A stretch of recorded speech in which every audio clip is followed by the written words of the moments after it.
Assalamualaikum warahmatullahi wabarakatuh.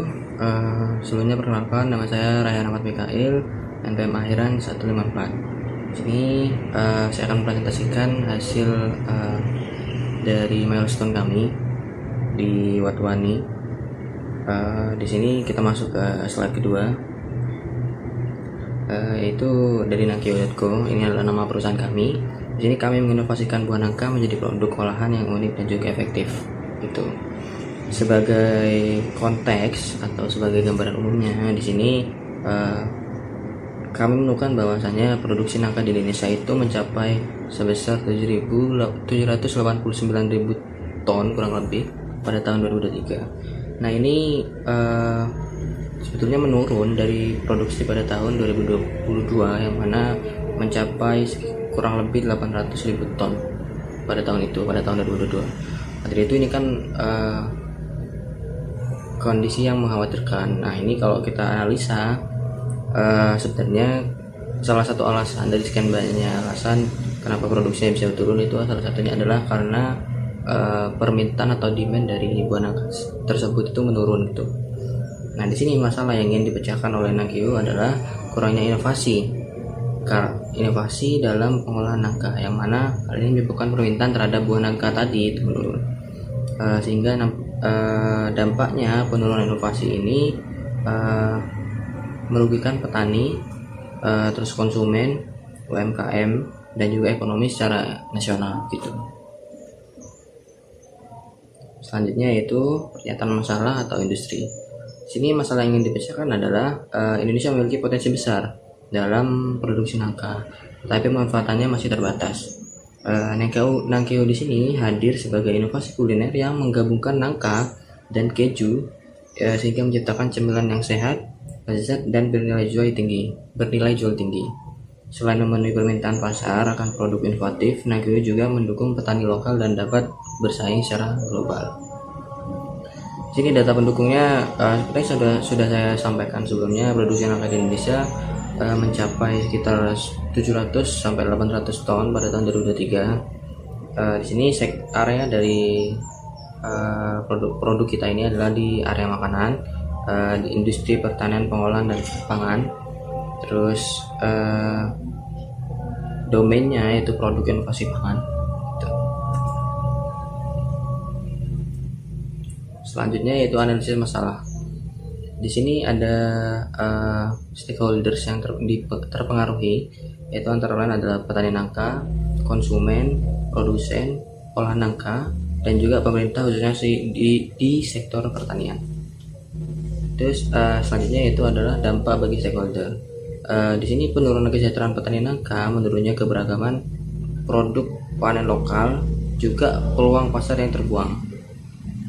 Di sini dampaknya bagi UKM yaitu terhambatnya pertumbuhan UMKM dan juga industri F&B di Indonesia. Terus di sini penyebab masalahnya yaitu kurangnya riset dan pengembangan atau R&D, sehingga kurangnya inovasi dalam produk-produk berbasis buah nangka ini. Terus di sini hubungan anggota atau kelompok, sebagai mahasiswa ekonomi dengan prodi ekonomi hubungan inovasi dalam sebuah produk, khususnya produk olahan, ini merupakan hal yang penting bagi suatu model bisnis gitu. Karena kalau kita bicara ilmu ekonomi, di situ dijelaskan ada yang namanya produk life cycle gitu. Bahwasanya suatu produk itu akan mengalami yang pertama itu ada inovasi atau introduction, terus ada pertumbuhan, terus juga ada di puncaknya, dan juga nanti akan menurun juga gitu. Jadi makanya di situ perlu adanya inovasi gitu untuk mempertahankan daya saing produk tersebut. Dalam hal ini khususnya adalah produksi nangka gitu, hingga membutuhkan banyak inovasi. Selanjutnya yaitu segmen sasaran konsumen kami. Jadi sasaran utamanya adalah pelajar yang dengan usia 18 sampai 25 tahun. Kenapa kita memilih segmen utama pelajar usia 18 sampai 25 tahun? Sini karena kami merasa bahwasanya produk olahan kami yaitu nangka dan keju ini akan sangat diminati oleh generasi muda gitu. Karena yang pertama, ini kan merupakan inovasi baru gitu, sehingga saya merasa bahwasanya yang lebih tertarik itu yang generasi muda. Terus sasaran sekundernya yaitu adalah pecinta makanan inovatif dan juga produk lokal. Oke, mungkin slide berikutnya akan dilanjutkan oleh teman saya. Terima kasih.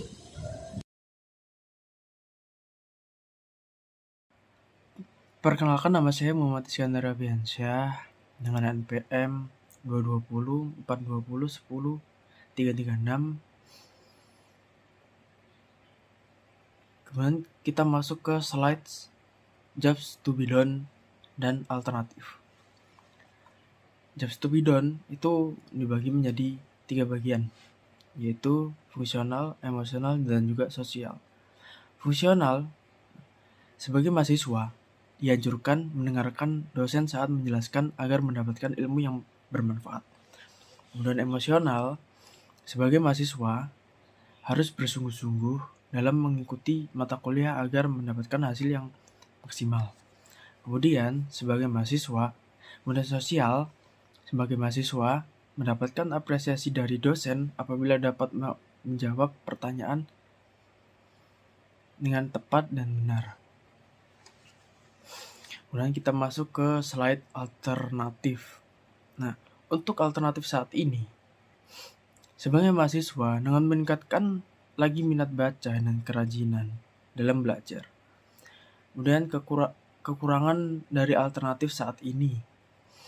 Sebagai mahasiswa, harus dapat bisa mengatur waktu dalam aspek apapun agar semua yang dilakukannya tepat waktu dan akurat. Kemudian kita masuk ke slide validasi masalah atau yang disingkat IOOTB. Nah, di sini ada daftar konsumen potensial atau wawancara pengguna. Nah, di sini ada 3 nama dan semuanya adalah rata-rata mahasiswa. Kemudian kita masuk ke validasi masalah. Nah, dari total konsumen potensial atau pengguna yang diwawancarai, kita menggunakan 2 metode, yaitu wawancara secara luring dan juga wawancara secara daring. Nah, wawancara secara luring atau secara langsung offline itu ada sekitar 15 orang. Nah, kemudian yang wawancara secara daring atau online itu ada sekitar 6 orang. Kemudian dari wawancara tersebut, yang setuju bahwa masalah saat ini cukup penting bagi mereka untuk mencari solusi, itu ada 9 orang. Kemudian yang tidak puas dengan alternatif saat ini, yaitu ada 9 orang juga. Kemudian kita masuk ke solusi kami. Nah, kita membuat produk nangka goreng keju. Nah, teknologi yang kita gunakan yaitu yang pertama menggunakan vacuum frying. Ya. Kemudian kita menggunakan juga yang namanya coating and flavoring machine atau mesin pelapis rasa. Kemudian kita menggunakan mesin dehydrator atau mesin pengering buah. Kemudian kita menggunakan mesin pendingin dan kita menggunakan pengemasan otomatis atau vacuum sealer. Kemudian kita masuk ke desain solusi. Nah, solusi kami membuat produk nangka goreng keju. Nah, kemudian fitur utamanya, makanan ini memiliki rasa manis dan asin yang unik dari campuran nangka dan juga keju. Keunikannya yaitu produk ini memiliki cita rasa yang unik daripada produk-produk yang lain. Kemudian format solusi makanan ini makanan yang inovatif dari buah nangka. Kemudian teknologi atau metodologi utama, kami akan mencampurkan buah nangka dengan keju yang dibalut dengan tepung untuk digoreng. Kita masuk ke slide manfaat solusi. Nah, manfaat solusi ini terbagi menjadi 4, yaitu fungsional, emosional, sosial, dan juga masyarakat. Manfaat fungsional, penggunaan pengguna akan mendapatkan alternatif makanan berbahan dasar nangka. Kemudian manfaat emosional, pengguna mendapatkan kepuasan dari makanan alternatif ini. Kemudian manfaat sosial, pengguna dapat memamerkan kepada temannya karena makanan ini merupakan makanan alternatif yang sangat inovatif. Kemudian manfaat masyarakat. Dengan adanya inovasi makanan ini, masyarakat mendapatkan alternatif makanan berbahan dasar nangka. Hal ini juga diharapkan dapat meningkatkan demand terhadap buah nangka di Indonesia. Kemudian kita masuk ke slide pesaing. Nah, pesaing ini dibagi menjadi dua, yaitu pesaing secara langsung dan tidak langsung. Nah, untuk secara langsung itu untuk produk ini itu belum ada brand lokal yang ternama atau yang besar. Kemudian dari street foodnya juga belum ada. Kemudian yang secara tidak langsung itu juga belum ada brand yang ternama atau besar. Dan street foodnya juga sama, belum ada. Kemudian di sini ada MVP kami, yaitu produk Nangkeo ini menawarkan cita rasa unik dengan gabungan yang pas antara manisnya nangka dengan asinnya keju. Kemudian di sini lanjut ke slide pesaing yang tadi. Nah, pesaing itu dibagi menjadi empat bagian. Di sini ada pesaing langsung di Indonesia. Kemudian ada pesaing tidak langsung di Indonesia. Kemudian ada pesaing langsung secara global dan pesaing tidak langsung secara global. Nah, untuk keempatnya ini kita telah riset dan melakukan pencarian dan semuanya belum ada brand atau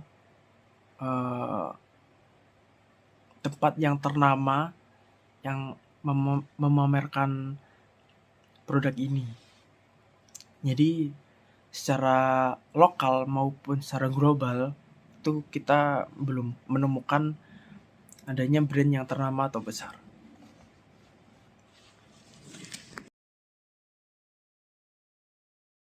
Perkenalkan, nama saya Abdullah Katafani, NPMAD 332. Analisis makro, tren yang menguntungkan. Kemajuan teknologi memudahkan dalam promosi digital. Tren makanan yang inovatif dan menggunakan produk lokal. Tren yang tidak menguntungkan. Ekonomi, UMKM di sekitar F&B menghadapi tekanan akibat kenaikan upah dan tarif listnya. Dan penurunan jumlah kelas menengah di Indonesia berdampak signifikan. Sumber data rri.co.id, tren makanan 2025, inovasi kuliner untuk kesehatan, Get ID. Prototype produk nangka ini berbentuk visi berupa makanan siap saji nangka keju.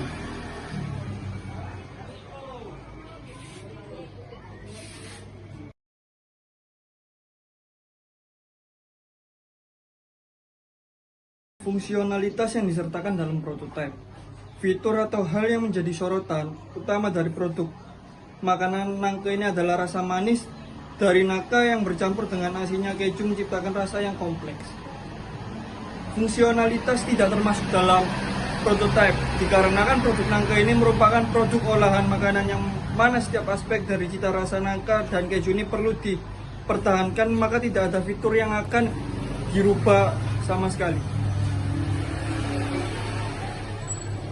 Validasi prototipe, jumlah pengguna yang dilibatkan 10. Berapa banyak orang yang menyukai prototipe nangka ini berjumlah 6. Berapa banyak orang yang netral atau sebagian besar tidak senang dengan prototipe nangka keju ini sebanyak 4. Analisis persaingan. Nama pesaing gorengan Lita. Jualannya tidak langsung, kekuatan harga relatif murah. Kelemahannya tempatnya yang kecil. Lalu yang kedua ada Naga Keju Bang Amir. Jenis jualan secara langsung. Kekuatannya banyak varian topping yang ditawarkan.